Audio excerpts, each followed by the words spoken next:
Quick 5-minute reviews here for all the ghouls and vampires out there, and a quick apology. I apparently got a file confused and ended up, re-uploading the first movie review with a skin for the second movie. So here's the second movie review and the third movie review in one, because sorry. It's my form of apology and owning up to my boneheaded mistake. So here we go. Second movie is one that has Christopher Lee in it. That's a bonus. But it's a terrible movie because, honestly, I do like that we follow up the plot of the first movie with a direct sequel, and we explore more of the mythology of the werewolves and of the Howling and whatnot. The problem is that where it loses me is just the production doesn't feel very high end. And the trouble is that there's an almost frenzied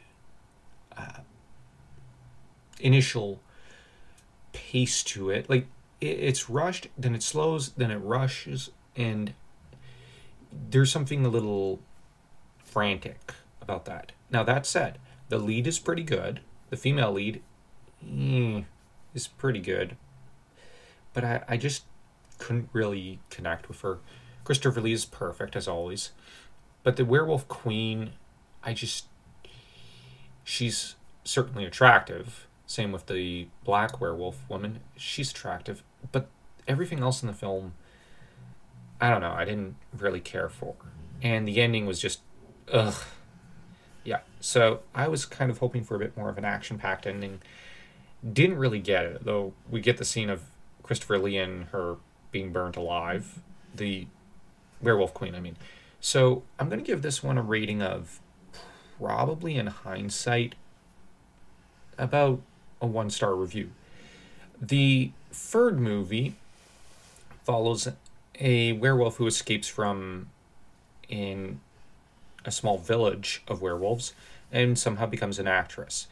And from there, she goes on to give birth to a baby werewolf. And this is set in Australia. What I don't like is that it doesn't follow up the plot of the previous two movies. I just feel that sequels need to follow the direct plot of the previous movie. In this regard, Friday the 13th is a much better franchise in that regard. So that, it's usually following up on the previous movie. Fifth movie notwithstanding. And that said, I do like the female lead in here. The male lead I'm kind of towards. I don't really like him. He comes off a little creepy at first. The horror director in the movie is pretty funny. And yet there's something almost of a fairy tale in being told, like with Bluebeard, you can't look at something, or you shouldn't take all of her clothes off or something, and he gets curious and still does it. Like that sort of thing.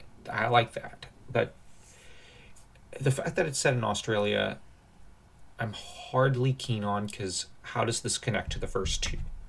It must connect to the first two, but it doesn't.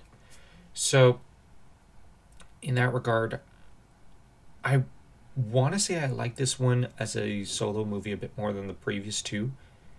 But because it's a sequel that doesn't connect with the first two, it brings it down, because it's not... What does it have to do with the previous two movies? So I'm going to say this one's a half star. Now, my ratings are from 0 to 4, 4 being perfect, 0 being terrible. So you have a 1 star for Howling 2, and you have a half star for Howling 3. And let's hope Howling 4 is better.